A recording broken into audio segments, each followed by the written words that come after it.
જો તમારું chapter number 3 આપણે શરૂ કરવા જઈ રહ્યા છીએ અને ચેપ્ટર નંબર 3 ની અંદર બહુ જ ઇમ્પોર્ટન્ટ વસ્તુ બરાબર કરંટ ઇલેક્ટ્રિસિટીમાં કે પહેલા જ કહી દઉં તમને 4 માર્કનો જે પ્રશ્ન છે એ આમાંથી આવશે બરાબર બોર્ડની અંદર એટલે હું તમને એ પણ આઈએમપી કહી દઈશ એટલે એમાંથી જ હશે 5-6 પ્રશ્ન એવા છે કે જે તમારે તૈયાર કરવાના છે 4 માર્કના એ 4 માર્કના જે 4 માર્ક વાળા 4 ક્વેશ્ચન ટોટલ 16 માર્ક થાય 50 માંથી બરાબર પાર્ટ બી ની વાત કરું તો એમાંથી 4 માર્કનો પહેલો ક્વેશ્ચન જે છે એ તમારે આમાંથી હશે બરાબર એને ફિક્સ ક્વેશ્ચન હોય છે એ રિપીટ થતા હોય છે આપણે એના પર ડિસ્કશન કરી લઈશું ચલો તો સૌથી પહેલા ચેપ્ટર નંબર 3 નામ છે એનું પ્રવાહ વિદ્યુત કરંટ ઇલેક્ટ્રિસિટી ચાલો હવે એની અંદર આપણે એક વસ્તુ સમજવાની છે સૌથી પહેલા કે કદાચ તમને યાદ હશે કે આપણે સેકન્ડ ચેપ્ટર ની અંદર સિરીઝ પેરેલલ રેઝિસ્ટર અવરોધ બરોબર અને કેપેસિટર નું પણ સિરીઝ પેરેલલ આ બંને કરાવી દીધું છે ચેપ્ટર નંબર 2 ની અંદર અવરોધ વાળી વાત થઈ ગઈ છે સિરીઝ પેરેલલમાં કે નથી થઈ ખાલી કહી દો ના થઈ હોય તો આપણે એને ડિસ્કસ કરી લઈએ પહેલા ઓકે થઈ ગઈ છે ચલો જોઈ લો તો પણ ફટાફટ તમને ડિસ્કસ કરી લઉં છું બરાબર એક તો હતો તમારો ઓમનો નિયમ બરાબર કેમ કે પહેલો જ દાખલો તમારો એનો છે એટલા માટે જોઈ લો V is equal to IR સૌથી પહેલા તો જેના સ્પીકર ઓન હોય બધા પહેલા ઓફ કરી લેજો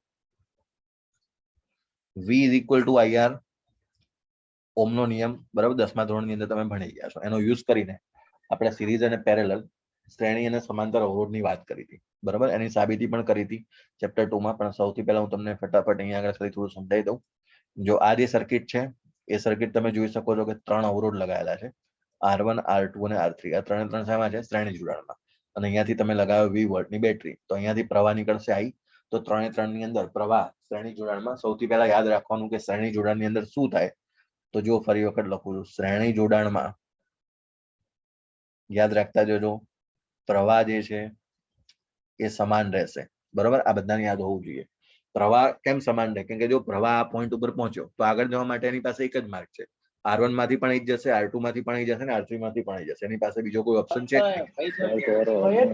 એટલા માટે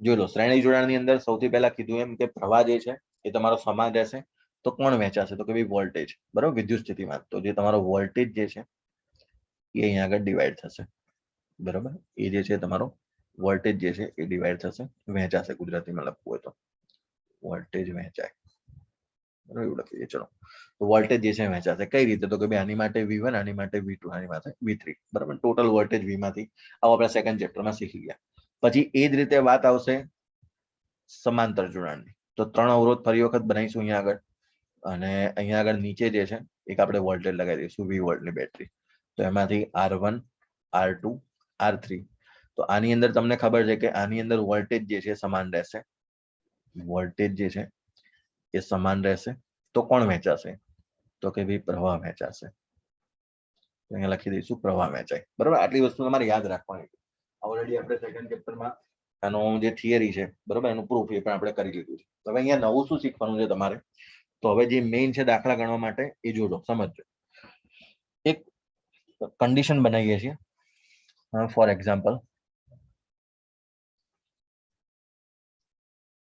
આ રીતના બે અવરોધ છે આ બે અવરોધ તમે જોઈ શકો છો તેમ પેરેલલમાં છે બરાબર સમાંતર જોડાણ કઈ રીતે ખબર પડે જો અહીંયાથી પ્રવાહ અહીં આવ્યો બરાબર આ પ્રવાહ અહીંયા પહોંચ્યો હવે એને જવા માટે બે માર્ગ મળે આ રીતે બરાબર તો જ્યારે પ્રવાહ વહેંચાય એનો મતલબ કે આ બંને શેમાં છે સમાંતરમાં તો કે ભાઈ આ R1 છે ને આ R2 છે તો હવે કન્ડિશન જો હું ફોર એક્ઝામ્પલ વેલ્યુ સાથે લઉં છું અહીંયા દાખલો કે માની લો કે મારી પાસે જે પ્રવાહ જે છે એ માની લો કે 4 એમ્પિયર છે અને R1 નું મૂલ્ય 1 ઓહ્મ છે અને R2 નું મૂલ્ય 1 ઓહ્મ છે બરાબર તો R1 અને R2 બંનેનું મૂલ્ય 1 ઓહ્મ છે તો 4 એમ્પિયર નો પ્રવાહ બોલો કઈ રીતે વહેંચાશે R1 માંથી કેટલો જશે અને R2 માંથી કેટલો જશે R1 માં 2 R2 માં 2 વેરી ગુડ R1 માંથી 2 એમ્પિયર જશે અને R2 માંથી પણ 2 એમ્પિયર એનું કારણ શું છે કે બંને જે તમારા અવરોધ છે બંનેના મૂલ્ય સમાન છે બરાબર અહીંયા આગળ વસ્તુ શું છે કે બંને અવરોધના મૂલ્ય સમાન હોવાથી તમારો જે પ્રવાહ છે એ પ્રવાહની વહેંચણી સમાન થાય યાદ રાખો પણ જો R1 અને R2 અલગ હોત તો શું કરે તમે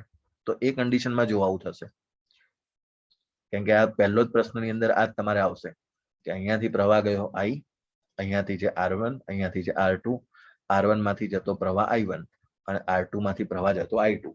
તો કે R1 અને R2 માંથી હવે જો અલગ અલગ મૂલ્ય હોય, બરાબર, કેસ નંબર 1 ની અંદર તમે જુઓ તો બંને સરખા લીધા, પણ બીજા કેસની અંદર કદાચ જો અલગ હોય તો કઈ રીતે, તો I1 નું મૂલ્ય કઈ રીતે લખાય, બરાબર. બાકી દાખલો ગણો તો લાંબો થઈ જશે, એના કરતા શોર્ટ ટ્રીક યાદ રાખી લેજો.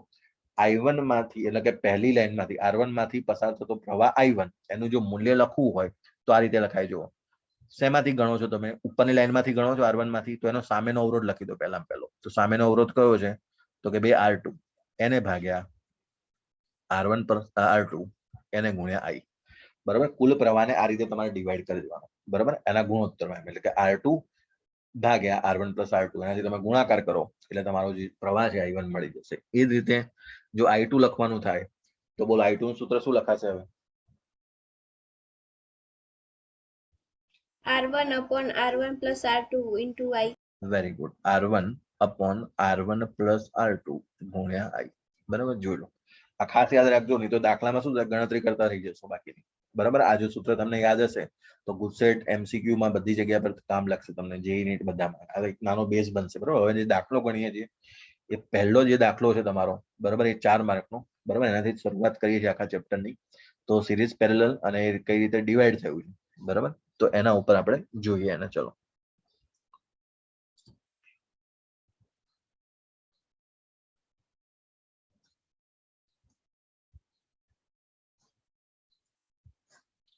ચલો, ઉદાહરણ નંબર 3.5, મોસ્ટ IMP દાખલો, બરાબર, બોર્ડ માટે. જો પેપર સહેલું નીકળે તો તમારા પેપરની અંદર આ પ્રશ્ન જોવા મળશે, બરાબર. 4-5 પ્રશ્ન એવા છે જે મોસ્ટ IMP છે, બરાબર. એ પ્રશ્ન લગભગ 4 ને 2 6 કે 7 જેવા છે ટોટલ. તો 7 જેવા પ્રશ્ન મેં તમને કીધું 4 માર્કની જે થિયરી અથવા ન્યુમેરિકલ જે પૂછાય છે, એમાંથી થિયરી તો છે નહીં કોઈ 4 માર્કની આમાં, તો ન્યુમેરિકલ 7 જેવા ન્યુમેરિકલ છે જે 4 માર્કના લાયક હોય અને એ તમારા એક્ઝામની અંદર પૂછાઈ શકે છે. તો આપણે એના માટે આપણે પ્રિપેર કરીશું. તો સૌથી પહેલો ન્યુમેરિકલ આવ્યો અને સૌથી સહેલો પણ કરો, બરાબર. સૌથી સહેલો પણ એક્ઝામ્પલ છે. તમે આકૃતિમાં જોઈ શકો છો તેમ આખી એક સર્કિટ છે અને 1 ઓહ્મનો આંતરિક અવરોધ ધરાવતી 16 વોટની બેટરી પણ, બરાબર. કોઈ પણ બેટરી હોય ને EMF વાળો સેલ કહેવાય. અહીં આગળ આપણે થિયરીમાં ભણવાનું જ છે. તો એ બેટરી હોય ને એના એક પોતાનો આંતરિક અવરોધ હોય, તો એ આંતરિક અવરોધ એનો 1 ઓહ્મ તમને આપેલો છે પ્રશ્નમાં. એટલે તમારે તો ફિગર વાળો ક્વેશ્ચન એટલે કઈ ચિંતા કરવાની નથી. અને એવું કીધેલું છે કે નેટવર્કનો સમતુલ્ય અવરોધ ગણો, બરાબર. તો સમતુલ્ય અવરોધ તમને ખબર છે, પહેલામાં પહેલું શ્રેણી સમાંતરની વાત જો કરીએ આપણે, તો પહેલામાં પહેલું જો શ્રેણીની અંદર R ઇક્વિવેલન્ટ લખવાનું સૂત્ર, બરાબર, આપણે ભણી ગયા છે. R1 plus R2 plus R3 plus જે પણ થતા હોય પ્લસ પ્લસ પ્લસ જવા દો. પછી જો સમાંતર જોડાણ હોય તો સમાંતર જોડાણની અંદર આપણે લખતા હતા 1/R ઇક્વિવેલન્ટ બરાબર 1/R1 plus 1/R2 plus 1/R3, બરાબર. આ રીતે. અને જો સરખા હોય, જો આને થોડું મોડિફાઈ કરી લઈએ સમાંતર જોડાણની અંદર, તો કે જો ભાઈ આની અંદર ખાલી બે લખું છું, 1/R ઇક્વિવેલન્ટ 2 ની જ વાત કરીએ છીએ, 1/R1 પ્લસ 1/R2. આ પ્રોબ્લેમ ક્યાં થાય કે તમે લસા લેવા જાઓ એટલે પછી કન્ફ્યુઝ થાવ વધારે. એના કરતા એક ટ્રીક જો, આનો લસા લઈ લઉં તો ભાઈ ઉપર શું થઈ જશે બોલો, R1 પ્લસ R2 અને નીચે આવી જશે R1 R2. કોની સાથે ચાલતું હતું કે 1/R ઇક્વિવેલન્ટ. હવે આને કરી દઉં હું તો R ઇક્વિવેલન્ટ બરાબર શું લખાશે, R1 R2 upon R1 plus R2. જોઈ લો, આ સૂત્ર યાદ રાખી લો તો વાંધો ના આવે. આમાં કઈ તમારે લસા લેવાની જરૂર ના પડે. 2 હોય ત્યારે, બરાબર, 2 જો જ્યારે અલગ અલગ મૂલ્યના હોય ને જ્યારે સમાંતર જોડાણમાં આવે તો R1 R2 upon R1 plus R2 સીધું ઉપર ગુણાકાર નીચે સરવાળો જવાબ આવી ગયો તમારો. પછી જો આમાં R1 અને R2 સરખા હોય તો, જો R1 બરાબર R2 બંને સરખા હોય તો જવાબ ત્યાં આગળ શું લખી દે, બંનેને નામ આપી દઉં R. તો જો હવે શું થઈ જશે તો કે R ઇક્વિવેલન્ટ બરાબર R સ્ક્વેર થઈ જશે ઉપર અને નીચે કેટલા થઈ જશે, નીચે થઈ જશે 2R. તો R થી R કેન્સલ, તો જવાબ આવશે ખાલી તમારો R/2 આગળ, બરાબર. તો જો પછી 3 હોય તો R/3, R/4, બરાબર, R/5 જેટલા થતા હોય એટલે હવે આપણે MCQ ની અંદર આને કન્ટિન્યુ કરીશું. જનરલ ફોર્મ્યુલા પણ તમને શીખવાડીશ કે મહત્તમ ક્યારે થાય, મિનિમમ ક્યારે કરવું હોય, બરાબર, ત્યારે કયા જોડાણમાં થાય અને એનું જનરલ ફોર્મ્યુલા શું આવે એ પણ આપણે ડિસ્કસ કરીશું. આ ખાલી અત્યારે આ ક્વેશ્ચન માટે આટલું ઇનફ છે. ચલો તો શરૂઆત કરીએ. સૌથી પહેલો પ્રશ્ન શું છે કે દરેક અવરોધમાંથી વહેતો પ્રવાહ અને પહેલું સમતુલ્ય અવરોધ ગણવાનો છે. પછી પોટેન્શિયલ પણ ગણવાનો છે. મતલબ કે બધા જ પ્રશ્ન તમને આની અંદર પૂછી લેવામાં આવે, જેટલા બનતા હોય એટલા બધા જ. તો ચલો સૌથી પહેલા શરૂઆત કરીએ સમતુલ્ય અવરોધ.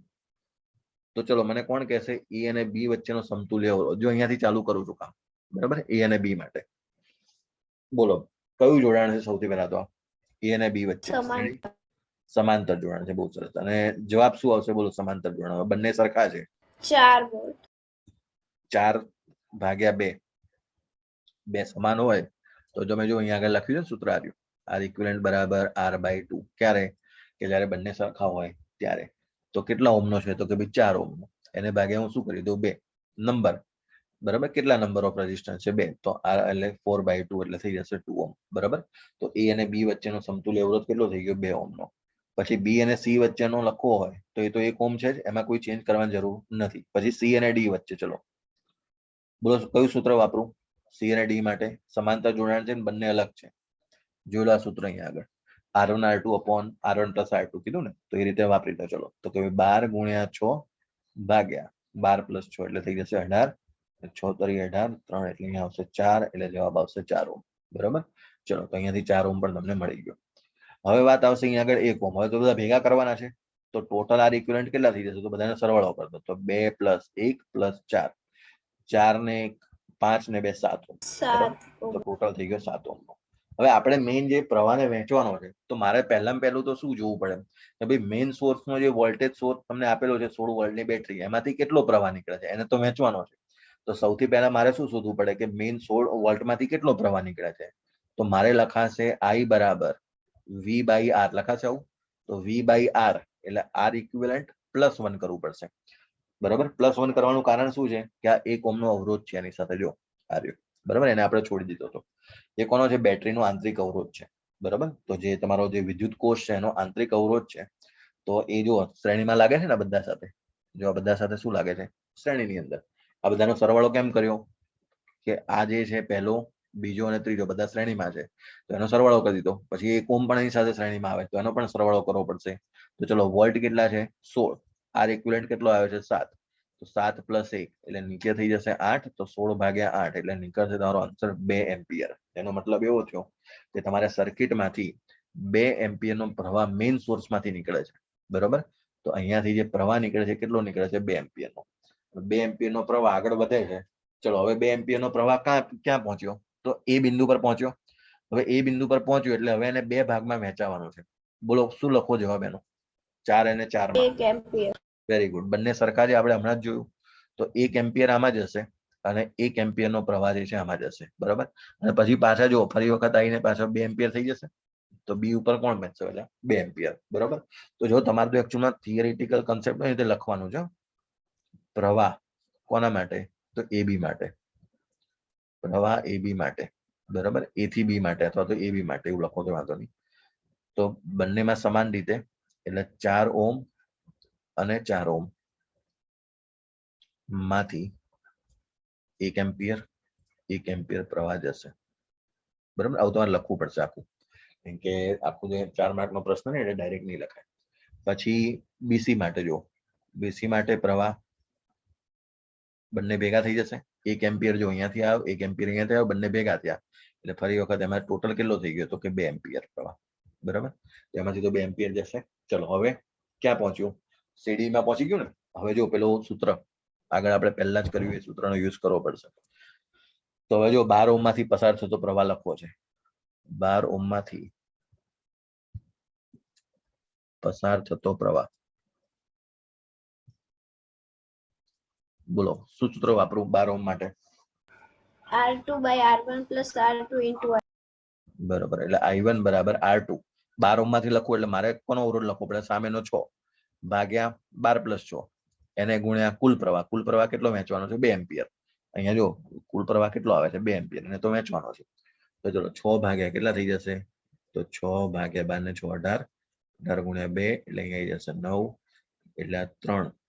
3 ગુણ્યા 2 6 અને 3 ગુણ્યા 3 એટલે 2/3 2/3 જોડે અહીંયા, બરાબર. તો આટલો પ્રવાહ I1 જશે. ચલો એ રીતે હવે 4 ઓહમ માંથી જોવો છે. તો 4 ઓહમ માંથી પ્રવાહ, બોલો કયું સૂત્ર વાપરું? I2 નામ આપી દઉં. બોલો 6 ઓહમ છે. 6 ઓહમ માંથી અને બીજો જે છે કેટલો છે? 6 ઓહમનો છે. તો ચલો 6 ઓહમ માંથી હવે કયું સૂત્ર વાપરું? બોલો I1 upon R1 plus R2 into I. I1 नहीं होगा, R1 R2. 12 ઓહ્મ. આ 6 ઓહ્મ માં ગણીએ ને એટલે આપણે સામેનો અવરોધ લખવાનો કેટલો 12, એને ભાગ્યા ટોટલ 12 + 6, એને ગુણ્યા કુલ પ્રવાહ કેટલો છે 2 એમ્પિયર, જેને વેચવાનો છે.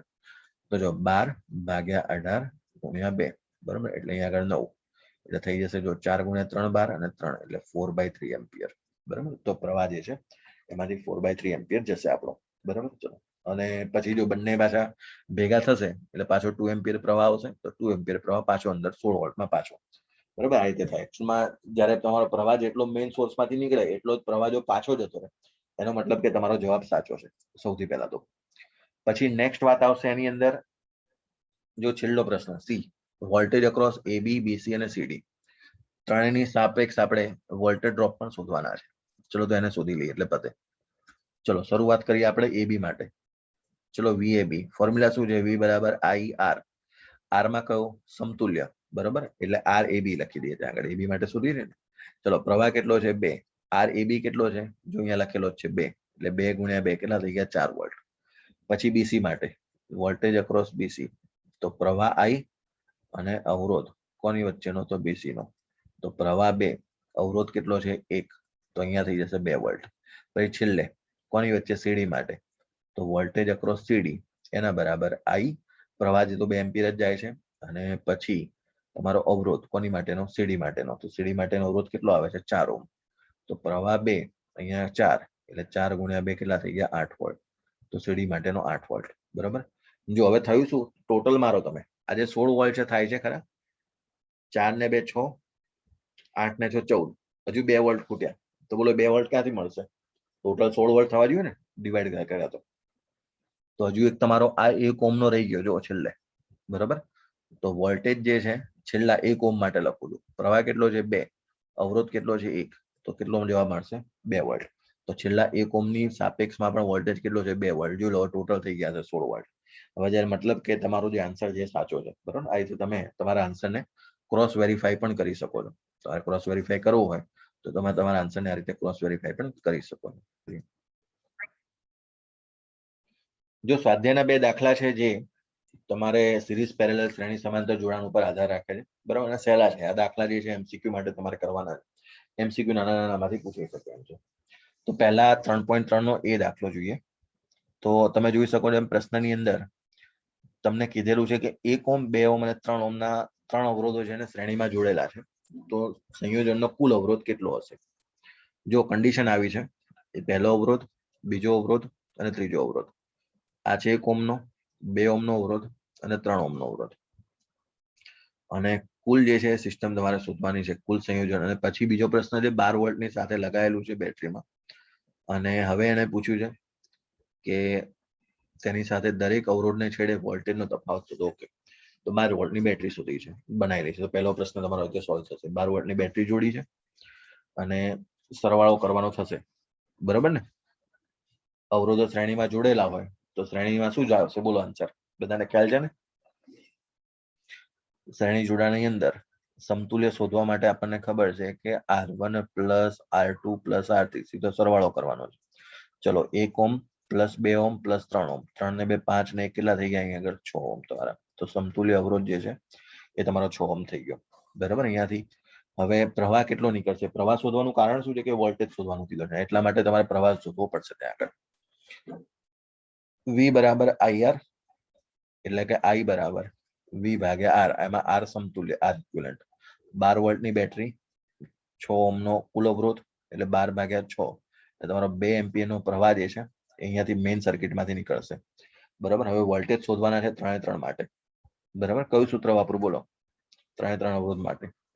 V બરાબર IR, બરાબર. પહેલા માટે જુઓ તો વોલ્ટેજ V1, પ્રવાહ કેટલો છે 2 એમ્પિયર, અવરોધ કેટલો છે 1, તો 2 વોલ્ટ. V2 IR, પ્રવાહ કેટલો 2, અવરોધ કેટલો 2, તો 4 વોલ્ટ. પછી V3 તો ત્રીજો વોલ્ટેજ IR, પ્રવાહ કેટલો 2, અવરોધ કેટલો 3, 3 ગુણ્યા 2 6 વોલ્ટ. જો ટોટલ મારો કેટલા થયા 6 4 10 ને 2 12 વોલ્ટ. યસ. તો મતલબ કે તમારો જે આન્સર છે એ તમે ક્રોસ વેરીફાઈ આ રીતે કરી શકો છો, બરાબર. ચલો 3.4, 2 ઓહ્મ 4 ઓહ્મ અને 5 ઓહ્મના 3 અવરોધોને સમાંતરમાં જોડેલા છે તો આ સંયોજનનો કુલ અવરોધ કેટલો થશે? બરાબર, હવે સમાંતર જોડાણ છે જો આ પ્રકારનો R1 R2 R3 આ પ્રકારના 3 અવરોધ જે છે એ તમે સમાંતરમાં જોડ્યા છે. કેટલા કેટલા છે? તો 2 ઓહ્મ 4 ઓહ્મ અને 5 ઓહ્મ આ રીતે. અને એની સાથે નીચે તમારે 20 વોલ્ટની બેટરી લગાવી છે પ્રશ્ન પ્રમાણે. અને પછી એવું પૂછ્યું છે કે આ ત્રણેય અવરોધમાંથી પસાર થતો પ્રવાહ જે છે એ શોધવાનો છે અને બેટરીમાંથી ખેંચાતો કુલ પ્રવાહ શોધવાનો છે. તો સૌથી પહેલું તમારું કામ એવું હોવું જોઈએ કે તમારે સમતુલ્ય અવરોધ શોધવો પડે અહીંયા આગળ. બરાબર, તો 1/R ઇક્વિવેલન્ટ બરાબર સમાંતરમાં તો આવું થશે 1/2 1/4 અને 1/5. ચલો આનો શાંતિથી આનો આન્સર શોધીને બતાવો. સમતુલ્ય અવરોધ શોધવાનો છે આનો. લસા લઈને ક્રોસ મલ્ટીપ્લાય કરીને તમને જેમ યોગ્ય લાગે એમ તમારે આન્સર આનો કહેવાનો છે. જો તમે એને સોલ્વ કરશો એટલે તમારો જે જવાબ છે એ 20/19 ઓહ્મ આવશે. બરાબર, આને સોલ્વ કરતા જાતે સોલ્વ કરવાનો ટ્રાય કરવાનો છે. બરાબર, લસા લેવાનો છે, 8મા 9મા ધોરણનું કામ છે. પછી વાત આવશે પ્રવાહની. બરાબર, તો જો બેટરીમાંથી ખેંચાતો કુલ પ્રવાહ કીધો છે ને તો V બરાબર IR, એટલે પ્રવાહ I બરાબર V/R. ચલો વોલ્ટેજ કેટલો છે 20, અહીંયા આગળ કેટલા આવ્યા 20/19, તો 20 થી 20 કેન્સલ, જવાબ આવ્યો 19 એમ્પિયર. બરાબર, તો અહીંયાથી પ્રવાહ જે છે તમને કેટલો મળશે? 19 એમ્પિયરનો પ્રવાહ મળશે. પછી વાત આવશે કે શું કીધું છે, બીજો પ્રશ્ન પૂછ્યો છે દરેક અવરોધમાંથી પ્રવાહ કીધો છે. ઓકે યસ, તો હવે એ પણ શોધવાનો રહેશે. તો દરેક અવરોધમાંથી પ્રવાહ શોધી લઈએ. તો પ્રવાહનો ફોર્મ્યુલા I બરાબર V/R એના ઉપરથી. તો ચલો 2 ઓહ્મ માટે નામ આપી દઉં અહીંયા I1, આને નામ આપી દઈએ I2 અને આને નામ આપી દઈએ આપણે I3. તો I1 એટલે 2 ઓહ્મ વાળામાંથી. તો ચલો V વોલ્ટેજ કેટલો છે 20 વોલ્ટ. તમને ખબર છે ને સમાંતર જોડાણમાં વોલ્ટેજ જે છે એ દરેક અવરોધ માટે તો અહીંયા સમાન રહેશે. તો વોલ્ટેજ 20 વોલ્ટ એને ભાગ્યા અવરોધ કેટલો લખશો 2, એટલે 20/2 એટલે અહીંયા થઈ જશે તમારો 10 એમ્પિયર. પછી I2 વોલ્ટેજ તો 20 જ છે ભાગ્યા 4 એટલે થઈ જશે અમારો 5 એમ્પિયર. પછી થઈ જશે I3, તો I3 એટલે 20/5 એટલે અહીંયા થઈ જશે 4 એમ્પિયર. જોઈ લો ટોટલ થયા 10 ને બાદ 15 ને 4 19. તો આ બધા ભેગા કરશો એટલે 19 એમ્પિયર, મતલબ કે તમારો આન્સર સાચો છે. બરાબર, 19 એમ્પિયર ડિવાઈડ થાય છે કરંટ આ પ્રકારે.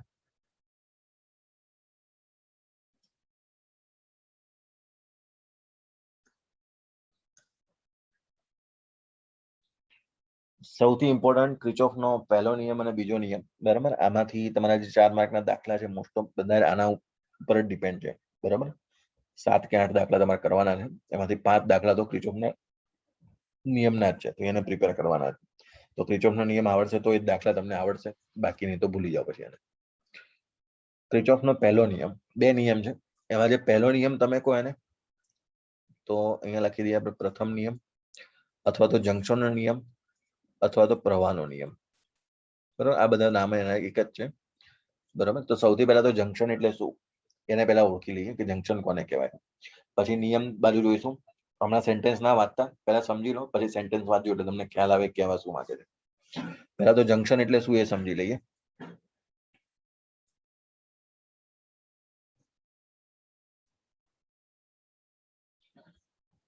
જો જંક્શનનો મતલબ એવો થાય કે માની લો કે તમે અહીંયાથી જઈ રહ્યા, એક રસ્તો છે, અહીંયાથી આમ તમે જઈ રહ્યા છો, આ એક પોઈન્ટ છે જેને પોઈન્ટ નામ આપી દો P.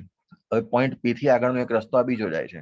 બરાબર, તો આ પોઈન્ટ P ને તમે જંક્શન ના કહી શકો સૌથી પહેલા તો. એનું કારણ શું છે કે તમે જેવા એન્ટર થયા P બિંદુ પર તો તમને આગળ જવા માટે ખાલી ને ખાલી એક જ માર્ગ અવેલેબલ છે. બરાબર, જોઈ શકો તમે એમ એક જ માર્ગમાં તમે જઈ શકો. હવે કદાચ એવું હોત કે અહીંયા આગળ બીજો પણ એક માર્ગ અવેલેબલ હોત તો હવે તમે જેવા અહીંયા આવ્યા તો તમે 2 જગ્યાએ જઈ શકો. બરાબર, આ માર્ગ નંબર 1 અને માર્ગ નંબર 2, તમારી પાસે 2 ઓપ્શન છે. બરાબર, તો આ કહેવાશે P પોઈન્ટ ને હવે જંક્શન કહી શકશો. એટલે તમે સમજો કે જંક્શન એટલે શું કે એક એવું બિંદુ કે જે જગ્યા પર 2 કરતા વધારે રસ્તા મળતા હોય. બરાબર, તમે જો પહેલો જે હતું કન્ડિશન કેવી હતી, આ તો 2 જ રસ્તા મળ્યા, એક જવાનો અને પછી આ બધું બહાર જવાનું, તો 2 રસ્તા મળ્યા, તો આને જંક્શન ના કહેવાય. 2 કરતા વધારે, તો જો આ 3 થયા. તો હવે કે 2 કરતા વધારે રસ્તા જે પોઈન્ટ ઉપર મળતા હોય એને કહેવાશે જંક્શન. બરાબર, તો રેલવેમાં જે જંક્શન હોય છે એ પણ સેમ આના ઉપર જ છે કે રેલવેમાં કે ને જંક્શન એટલે કે 2 કરતા વધારે લાઈન જ્યાં અવેલેબલ હોય એને જંક્શન કહેવાય. બરાબર, રેલવેની 2 લાઈન કરતા વધારે હોય એટલે જંક્શન કહેવાય ત્યાં આગળ. બરાબર, મોટા શહેરોમાં જંક્શન હોય, નાના ગામડામાં એમાં ના હોય. ત્યાં એક જ લાઈન પસાર થતી હશે, તમે જોઈ શકો એમ, બરાબર. તમને આ પણ જોયેલું પણ હશે એ વસ્તુ.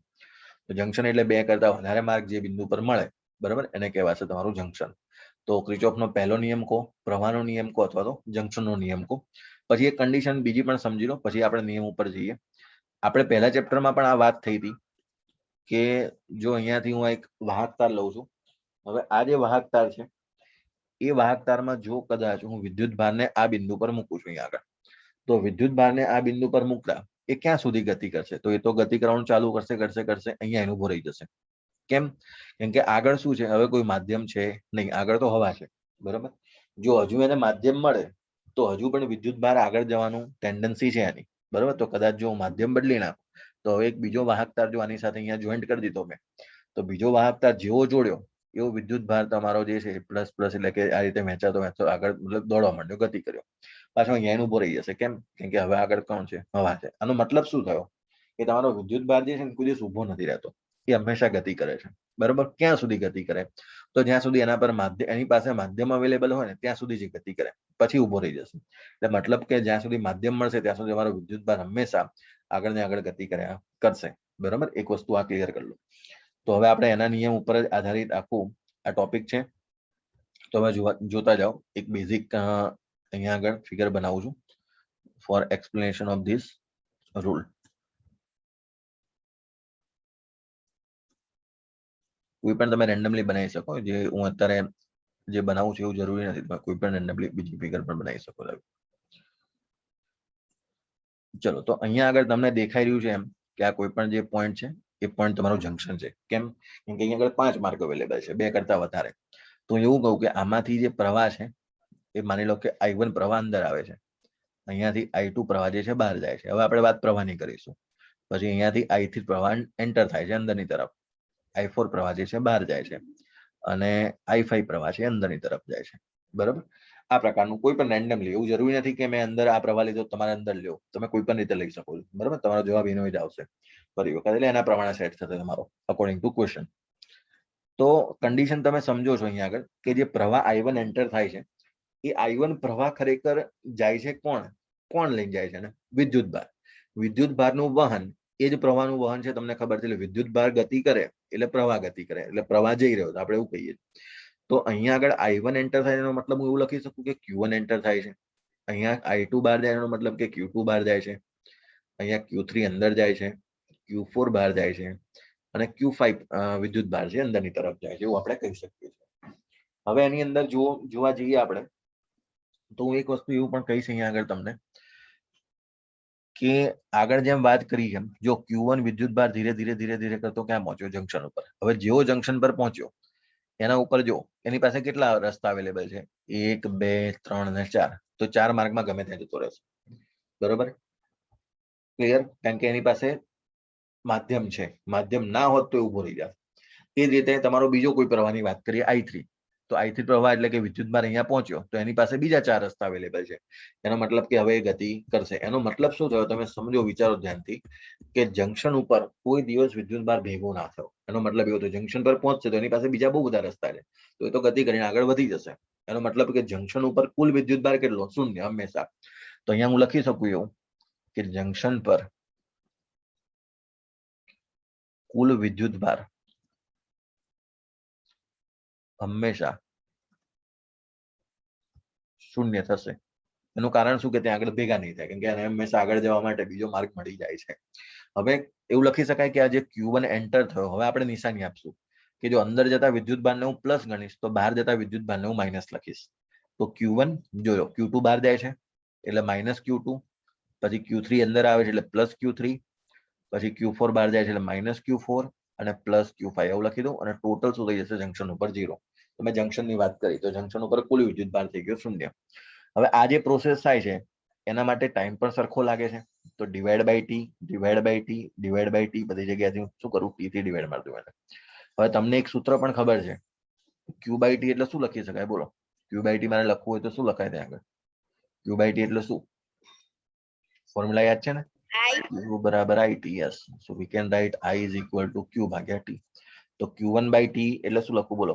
I1 લખી દઉં, અહીંયા આગળ માઇનસ I2, અહીંયા આગળ પ્લસ I3, અહીંયા આગળ માઇનસ I4, અહીંયા આગળ plus i5 is equal to 0. બરાબર, તો આનો મતલબ એવો થયો કે કુલ વિદ્યુત ભાર જે છે સરવાળો કરું ને તો sigma i is equal to 0 આવું લખી શકાય. અથવા તો બીજી મેથડ જોઈ લો, i1 plus i3 plus i5 એને બરાબર i2 પ્લસ i4. પેલા માઇનસ વાળા જમણી બાજુ લઈ લીધા. બરોબર, બે રીતે લખી શકાય.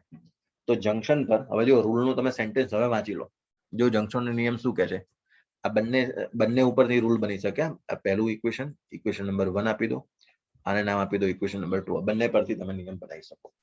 તો કોઈ પણ જંકશન આગળ દાખલ થતા પ્રવાહનો સરવાળો જંકશનની બહાર નીકળતા પ્રવાહના સરવાળા બરાબર હોય છે. જો ઇક્વેશન નંબર 2 સાચું છે. i1 i3 i5 જો અંદર આવે છે, i2 અને i4 બહાર જાય છે. જો થઈ ગયું સેટ. તો અંદર આવતા પ્રવાહ બરાબર બહાર જતા પ્રવાહ. બીજી વસ્તુ કે કોઈ પણ જંકશન પર વિદ્યુત પ્રવાહનો કુલ બૈજિક સરવાળો શું થાય છે, શૂન્ય થાય છે. બીજું સેન્ટેન્સ આવું છે. બરાબર, સિગ્મા i બરાબર 0. તો કોઈ પણ જંકશન પર કુલ વિદ્યુત ભારનો બૈજિક સરવાળો એટલે જો પ્લસ માઇનસ વિથ સાઇન, અંદર જતા હોય તો પ્લસ માનો, બહાર જતા હોય તો માઇનસ. એ ઊંધું માની શકો છો તમે, એનો વાંધો નથી, પણ વિથ સાઇન તમારે લખવા જરૂરી છે. આગળ તમે સાઇન તમારી રીતે લઈ શકો છો. તો કુલ બૈજિક સરવાળો એટલા માટે લખું છું, બૈજિકનો મતલબ થાય વિથ સાઇન. તો બૈજિક સરવાળો કુલ તમારો હંમેશા જંકશન પર શૂન્ય થાય છે. આ તમારો પહેલો નિયમ છે. જો સેકન્ડ નિયમ જે કિર્ચોફનો સેકન્ડ લો છે એ સમજતા પહેલા થોડા સાઇન કન્વેક્શન, બરાબર, સાઇન કન્વેક્શન એટલે જે પ્લસ માઇનસ ની સાઇન આપણે જે લખવાની છે એનો થોડો અભ્યાસ કરી લઈએ. બરાબર, કેમ કે પછી એમાં ડાયરેક્ટ પછી તમને યુઝ કરતા ફાવે. જો જ્યારે બેટરી હશે ને, બેટરી એટલે સેલ, મેઇન વોલ્ટેજ સોર્સની વાત કરું છું, એમાં કોઈ પ્રોબ્લેમ નહીં થાય. આ જો આ રીતે હશે, આ માઇનસ અને આ પ્લસ આવું આપી દેવાય. બરાબર, જે નાની દંડી હોય એ માઇનસ અને મોટી દંડી હોય પ્લસ. બરાબર, એકચ્યુઅલમાં લોઅર પોટેન્શિયલ અને હાયર પોટેન્શિયલ એને કહેવાય. બરાબર, તમે આગળ ભણશો જ્યારે તમે આવશે તમારું 14મું ચેપ્ટર જે સેમિકન્ડક્ટર આવશે ને એની અંદર નીટની અંદર ખાસ આવા પ્રશ્ન પૂછાતા હોય છે, ફોરવર્ડ બાયસ ને રિવર્સ બાયસ. એ ડિટેલમાં આપણે ચર્ચા કરીશું. અને એકચ્યુઅલમાં હાયર પોટેન્શિયલ અને લોઅર પોટેન્શિયલ કહેવાય. તો અહીંયા પ્લસ માઇનસ તમને આપતા આમાં તો કોઈ પ્રોબ્લેમ નહીં થાય. બરાબર, પણ કન્ડિશન અહીંયા આવશે, જ્યારે કોઈ અવરોધ જતો હોય તો અવરોધમાંથી પ્રવાહ થાય છે પસાર I. તો હવે આમાં પ્લસ માઇનસ કઈ રીતે આપવું? તો આમાં પ્લસ માઇનસ આપવા માટે પ્રવાહ જ્યાં એન્ટર થાય એ પ્લસ અને પ્રવાહ જ્યાં લીવ થાય એ માઇનસ. બરાબર, યાદ રાખતા રહેજો. પ્રવાહ જ્યાંથી એન્ટર થશે એ પ્લસ અને પ્રવાહ જ્યાંથી લીવ થાય એ માઇનસ. એનું કારણ શું છે કે પ્રવાહ જે હંમેશા, બરાબર, જો અહીંયા લખી દઉં છું, પ્રવાહ હંમેશા ધન સ્થિતિમાન, બરાબર, એટલે હાયર પોટેન્શિયલ થી તમારે લખવું હોય તો સીધું એ લખી દઉં, હાયર પોટેન્શિયલ થી લોઅર પોટેન્શિયલ તરફ વહે. બરાબર, આ યાદ રાખવાનું. પ્રવાહ હંમેશા હાયર પોટેન્શિયલ થી લોઅર પોટેન્શિયલ તરફ જ વહેતો હોય. બરાબર, આ પ્રકારે. તો એ તમારે અહીંયા યાદ રાખવાનું. એટલે મારે ત્યાં આગળ શું, જ્યાંથી એન્ટર થાય પ્લસ અને લીવ કરે એ માઇનસ. તો હવે આ કન્ડિશનમાં જો કદાચ આવું હોત તો અહીંયાથી પ્રવાહ આવી રહ્યો છે તો મારે અહીંયા પ્લસ લખવું પડે, અહીંયા શું લખવું પડે, માઇનસ. બરાબર, આ પ્રકારે. તો આ કન્ડિશન થઈ જશે એમાં. પછી વાત આવે કે અહીંયા આગળ જે કિર્ચોફનો બીજો નિયમ છે ને એ લૂપનો નિયમ કહેવામાં આવે છે. પહેલામાં કેવું હતું, જંકશન હતું. હવે અહીંયા આગળ આવશે લૂપ. એટલે લૂપ એટલે તમારે ફરવું પડશે એક સર્કલ. હવે સર્કલ ફરવાની બે રીત હોય. એક તો તમે ક્લોકવાઇઝ જાઓ, બરાબર, અથવા તો એન્ટી ક્લોકવાઇઝ જાઓ. સ્ક્વેર લૂપ હશે આ રીતનું, બરાબર, એમાંથી તમે આ રીતે ક્લોકવાઇઝ ફરી શકો, અથવા તો બીજો ઓપ્શન છે તમે એન્ટી ક્લોકવાઇઝ ફરી શકો. બરાબર, બંને રીતે ફરી શકો. તો જ્યારે ફરતા હોય આ રીતે ત્યારે તમારે હંમેશા યાદ રાખવાનું કે અહીંયા આગળ તમારે લખવાનો છે વોલ્ટેજ. પેલો જે છે ને પ્રવાહનો નિયમ લખ્યો હતો, બીજો નિયમ છે ને વોલ્ટેજનો નિયમ. એટલે તમારે હંમેશા વોલ્ટેજ લખવાનો. તો અહીંયા તો કોઈ વાંધો નથી. જો અહીંયા તો 20 વોલ્ટની બેટરી આવશે, પછી અહીંયા અવરોધ R આપેલો હોય, બરાબર, તો તમારો વોલ્ટેજ V બરાબર શું થઈ જશે, અહીંયા IR. તો અહીંયા પણ તમારે IR લખવાનું થશે. બરાબર, અવરોધ આવે ત્યારે. એટલે લખવાનું તો હંમેશા વોલ્ટેજ જ છે, પણ હવે તમારે સાઇન પણ ત્યાં આગળ લખવી પડશે, પ્લસ કે માઇનસ. બરાબર, આગળ તો શું કઈ રીતે યાદ રાખવાનું છે આને? તો જો સમજો ધ્યાનથી. જો તમે માઇનસ થી પ્લસ ની તરફ જતા હોય, બરાબર, તમે ફરો છો ક્લોકવાઇઝ અથવા તો એન્ટી ક્લોકવાઇઝ, એ તમારા ઉપર છે. બંનેમાં જવાબ સરખો જ આવે. તો માઇનસ થી પ્લસ તરફ જાઓ ત્યારે તમારે જે લખવાની છે સાઇન એ પોઝિટિવ સાઇન લખવાની છે. અને જ્યારે તમે પ્લસ થી માઇનસ તરફ જાઓ ત્યારે તમારે સાઇન લખવાની છે નેગેટિવ. બરાબર, આ સાઇન કન્વેન્શન યાદ રાખી લેજો. આના કરતા ઊંધું પણ સાચું છે, બરાબર, પણ પછી કન્ફ્યુઝ થતા જશો. એટલે કોઈ પણ એક જ યાદ રાખો. બરાબર, બધું ઊંધું તમે યાદ રાખશો ને આનું તો પણ તમારો જવાબ સાચો આવશે. બરાબર, એટલે આપણે એક જ વસ્તુ યાદ રાખીશું કે માઇનસ થી પ્લસ તરફ જાવ ત્યારે પોઝિટિવ લઈશું, પ્લસ થી માઇનસ તરફ જઈએ તો આપણે એને ટર્મને નેગેટિવ સ્વીકારીશું, કન્સિડર કરીશું. બરાબર, એક પહેલા બેઝિક કન્સેપ્ટ થી તમને કરાવીશ, પછી એના પછી તમને તરત એક ટ્રિક શીખવાડી દઈશ તો જેનાથી તમારે પ્લસ માઇનસ નો પ્રોબ્લેમ પણ સોલ્વ થઈ જશે. બરાબર, તો ચલો સૌથી પહેલા શરૂઆત કરીએ આપણે બેસ્ટ એક્ઝામ્પલ થી એના. તો સેકન્ડ જો લઈએ આગળ કિર્ચોફનો બીજો નિયમ, એને લૂપનો નિયમ કહેવામાં આવે છે. બરાબર, વોલ્ટેજનો નિયમ પણ કહી શકાય અને બીજો નિયમ એ રીતે નામ અપાય. તો જમણી બાજુ તમે પહેલા તો ફિગર જોઈ શકો છો, આપણે બધું એનામાં જોઈશું, પછી સેન્ટેન્સ આપણે છેલ્લે પ્રૂફ કરી લઈશું અને પછી સેન્ટેન્સ છેલ્લે વાંચીશું. સૌથી પહેલા ફિગરમાં ધ્યાન આપો. જે સર્કિટ જે છે એનાથી તમને બધા જ કોન્સેપ્ટ એક સાથે ક્લિયર થઈ જશે. તમારી ટેક્સ્ટબુકમાં જે આપેલી છે ફિગર, એમાં કેવું છે કે બે લૂપ ફેરવેલા છે અલગ અલગ. બરાબર, પણ એ તમને જલ્દી ખબર નહીં પડે એમાં કઈ બાજુથી જવાનું ના તે. એ પછી બે લૂપ ને ત્રણ લૂપ આપણે આગળ કન્સિડર કરવાના જ છે. સૌથી પહેલા આનાથી જો તમે, હું ક્લોકવાઇઝ ફરવાનો પ્રયત્ન કરીશ. બરાબર, એનામાં ઇક્વેશન લખવાનું છે, પણ સૌથી પહેલા તો મારે પ્લસ માઇનસ સાઇન આપી દેવી જોઈએ. તો પ્લસ માઇનસ સાઇન આપવાનો પ્રયત્ન કરીએ. તો સૌથી પહેલા હું ખાલી ને ખાલી એ બી માટે સાઇન આપું છું. બરાબર, એ થી બી ની કયો પોઈન્ટ કહું છું, આ એ અને આ બી. બરાબર, એ અને બી ની જ વાત કરું એની વચ્ચે. પછી B to C, C to D, પછી ડી ટુ બી, એ રીતે ધીરે ધીરે આપીશું. તો સૌથી પહેલા એ થી બી માટે જો પ્રવાહ I1 એ એન્ટર થાય છે R1 માં, તો જ્યાં એન્ટર થાય ત્યાં પ્લસ લખવું પડે અને જ્યાં લીવ થાય ત્યાં માઇનસ લખવું પડે. બેટરીમાં તો કોઈ પ્રોબ્લેમ છે જ નહીં, માઇનસ થી પ્લસ જોઈ લો. બરાબર, તો ત્યાં કોઈ પ્રોબ્લેમ નથી. પછી બી થી સી માં જો તમે જોઈ શકો છો તેમ, જો બી થી સી પ્રવાહ ઊંધો આવે છે, મતલબ અહીંયા આગળ પ્લસ લખવું પડે અને અહીંયા આગળ માઇનસ લખવું પડશે. ઊંધું થયું ને, કે પ્રવાહ જ્યાં એન્ટર થાય એ પ્લસ હોય અને જ્યાં લીવ કરે ત્યાં માઇનસ હોય. પછી જો સી થી ડી માં બેટરીમાં તો કોઈ વાંધો નથી, પ્લસ માઇનસ. ચલો પ્રવાહ I3 જો અવરોધના છેડેથી એન્ટર થાય છે એટલે અહીંયા પ્લસ અને જ્યાં લીવ કરે ત્યાં આગળ મારે લખી દેવું પડે માઇનસ. ચલો પછી ડી થી E માં જો I4 તો સીધો અહીંયા છે, મતલબ કે આવ્યો ક્યાંથી હશે, I4 અહીંયાથી આવ્યો હશે, તો અહીંયા એન્ટર થયો હશે તો આ પ્લસ અને લીવ થાય તો માઇનસ. તો પ્લસ માઇનસ સાઇન અહીંયા પણ થઈ ગઈ. પછી E થી A માં જો એ થી E તરફ પ્રવાહ આવે છે, મતલબ પ્રવાહ અહીંયાથી એન્ટર થયો હશે તો આ પ્લસ અને પછી અહીંયા લખી દઈશું માઇનસ. બરાબર, તો સૌથી પહેલા જ્યારે પણ તમે કિર્ચોફનો નિયમ વાપરવાનો પ્રયત્ન કરો ત્યારે તમારે પ્લસ માઇનસ સાઇન કરી દેવી. બરાબર, અને બીજી પણ ટ્રીક છે, પ્લસ માઇનસ સાઇન નહીં કરો તો પણ પછી થઈ જશે, પણ પહેલા આપણે જનરલ મેથડથી શીખીશું. ચલો હવે મારે જે લખવાનું છે એ સૌથી પહેલા એ થી બી લૂપ માટે લખું છું. બરાબર, હું એક બે હું બોલીશ પછી બાકી તમારે બોલવાના. તો તમે જોઈ શકો છો તેમ, પહેલામાં પહેલું અહીંયા હંમેશા લખવાનું શું થશે, વોલ્ટેજ.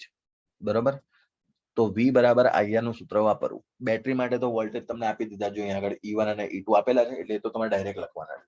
બરાબર, ત્યાં આગળ 10 વોલ્ટ 5 વોલ્ટ જે પણ વોલ્ટેજ હશે પ્રશ્નમાં એ તમને આપેલા હશે. અહીંયા આગળ જનરલ નામ આપ્યું છે E1 E2. ચલો હવે લખવાનું ચાલુ કરીએ. તો હું પહેલા A થી B માટે લખીશ. તો જો A થી B માં તમે જાઓ છો ક્લોકવાઇઝ, તો જો અવરોધમાં પ્લસ થી માઇનસ ગયા તો મેં શું શીખવાડ્યું હતું, પ્લસ થી માઇનસ જાવ તો શું નિશાની રાખવાની, માઇનસ. તો માઇનસ I1 R1. પછી જોજો બેટરીમાં જો માઇનસ થી પ્લસ ગયા તો નિશાની શું રાખવાની, પ્લસ. અને બેટરી લખવાનું તો વોલ્ટેજ જ છે, તો બેટરીનો વોલ્ટેજ તો E1 આપેલો જ છે એને. બરાબર, તો minus I1 R1 plus E1. બરાબર, ચલો પછી બી થી સી માં જઈએ. ચલો શું થશે, બી થી સી માં જતા જતા જો બી થી સી તરફ જાઓ છો તો માઇનસ થી પ્લસ ગયા, એટલે માઇનસ થી પ્લસ જાઓ તો તમારે જે છોડો એ તમારે લખી દેવાનું. તો નેગેટિવ થી ચાલુ કરીને પ્લસમાં છોડ્યું તો પ્લસ જ લખવાનું છે, પ્લસ. વોલ્ટેજ લખવાનો છે, પ્રવાહ કયો છે I2, અવરોધ કયો છે R2. બરાબર, બાકી તો બેટરી કેવું કઈ છે નહીં તો લખવાની જરૂર નથી. પછી સી થી ડી માં, ચલો હવે સી થી ડી માં કોણ લખાવશે,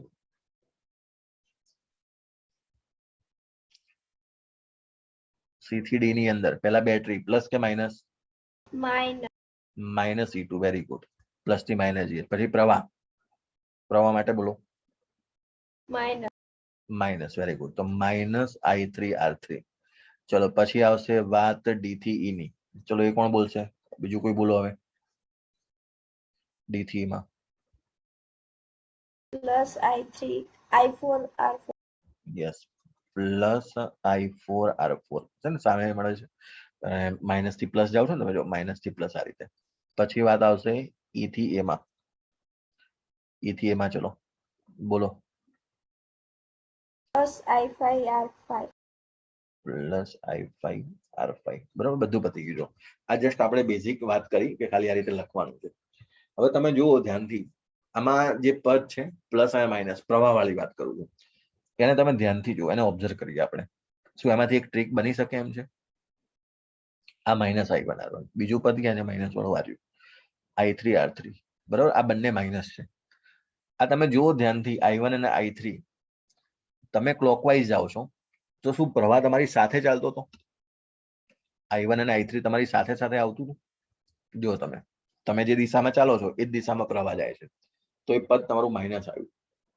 પછી બીજું પ્લસ વાળું પદને ઓબ્ઝર્વ કરો, પોઝિટિવ વાળું, I2 R2, પછી I4 R4 અને I5 R5, આવડું આ પદ જો. તો I2 I4 અને I5 એ પ્રવાહ તમારી સામે મળે છે. તમારે ચેક કરવું હોય તો કરો.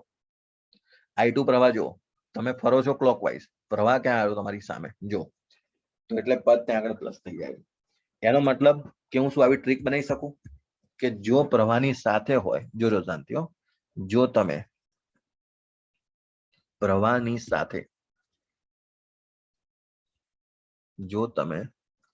સાથે હોય તો નેગેટિવ લખી દેવાનું સીધું. બેટરીમાં તો ખબર પડી જશે, એ પ્લસ બેટરી વાળી વાત જ નથી, આમાં ખાલી IR ની વાત કરું છું. અને જો પ્રવાહ સામે મળે, તમારી વિરુદ્ધ દિશામાં આવે, સામે આવે, તો તમારે પ્લસ લખી દેવાનું, પોઝિટિવ. આનો મતલબ કે હવે તમારે જે અવરોધ હશે એમાં પ્લસ માઇનસ સાઇન લખવાની જરૂર પણ નથી. જો તમે કઈ પણ રીતે તમે કરી શકો, બરોબર. આ બધાને કરવાના છે ભેગા, બરોબર. આ બધાને કરવાના છે ભેગા. તો આ બધું હટાવી દઉં છું અને ફરી વખત વિધાઉટ સાઇન આપણે આખું ઇક્વેશન લખવાનો ટ્રાય કરીએ છીએ. હવે અલગ અલગ નહીં લખીએ, આખા સર્કલ માટે લખી દઉં પૂરું. ચલો હવે કોણ બોલશે? શરૂઆત કરો. આખા સર્કલ માટે ક્લોકવાઇઝ. હવે પ્લસ માઇનસ આપણને ખબર છે કરવાની નથી, અને ડાયરેક્ટ લખવાનું છે સૂત્ર આખે આખું. જોઈ લો, હું લખું છું પહેલા A થી B માટે ચાલુ કરું છું. જો પ્રવાહની સાથે જાઓ છો એટલે જવાબ હોવો જોઈએ માઇનસ I1 R1. બેટરી જો, બેટરી માઇનસ થી પ્લસ એટલે પ્લસ E1. બેટરીમાં તો ડાયરેક્ટ ખબર પડી જાય, એમાં કોઈ પ્રોબ્લેમ નથી. પછી B થી C માટે જો પ્રવાહ સામે મળે છે તો મારે પદ લખવું પડે પ્લસ. શું લખીશ બોલો? તો કે ભાઈ I2 R2. પછી C થી D માં જો તમે ક્યાં જાઓ છો? પ્લસ થી માઇનસ, બેટરી એટલે માઇનસ E2. પછી પ્રવાહની સાથે જાઓ છો તો માઇનસ I3 R3. પછી D થી E માં પ્રવાહ સામે મળે છે, યસ, તો મારે પ્લસ લખવું પડશે I4 R4. પછી E થી A માં પ્રવાહ સામે મળે છે, યસ, તો મારે પ્લસ લખવું પડશે પદ I5 R5. અને બધું પતી ગયું, આખું લૂપ પૂરું થઈ ગયું એટલે ઇક્વલ ટુ થઈ જશે મારા 0. બરાબર, આ રીતે લખી દેવાશે ઇક્વલ ટુ 0. હવે તમે નિયમને વાંચો ધ્યાનથી. શું લખ્યું છે? અવરોધો અને વિદ્યુત કોષો ધરાવતા, બરાબર. જોઈ લો, લૂપની અંદર અવરોધ અને વિદ્યુત કોષ દેખાય છે, યસ. તો અવરોધ અને વિદ્યુત કોષ ધરાવતા કોઈ પણ બંધ ગાળામાં સ્થિતિમાનના ફેરફારનો બૈજિક સરવાળો શૂન્ય હોય. સ્થિતિમાન જો બધા વોલ્ટેજ જ લખેલા છે ને, E1 E2 પોતે જ વોલ્ટેજ છે, 10 વોલ્ટ 5 વોલ્ટ પ્રશ્નમાં તમને આપેલા હોય. બાકી IR એ પોતે વોલ્ટેજ છે. એટલે વિદ્યુત સ્થિતિમાનનો ફેરફાર એનો બેઝિક સરવાળો, બરાબર. બેઝિક સરવાળો એટલે ફરી વખત પ્લસ માઇનસ સાઇન આપણે લખી જાય એની વાત થાય છે. તો બેઝિક સરવાળો હંમેશા શું થઈ જશે? શૂન્ય થઈ જશે, બરાબર. આ થઈ ગયો તમારો સેકન્ડ લો. આનાથી દાખલા મોસ્ટલી સોલ્વ થાય છે, બરાબર. આ એકચ્યુઅલમાં હવે સર્કિટ આવશે મોટી મોટી, એ તમારે જાતે સોલ્વ કરવાની છે.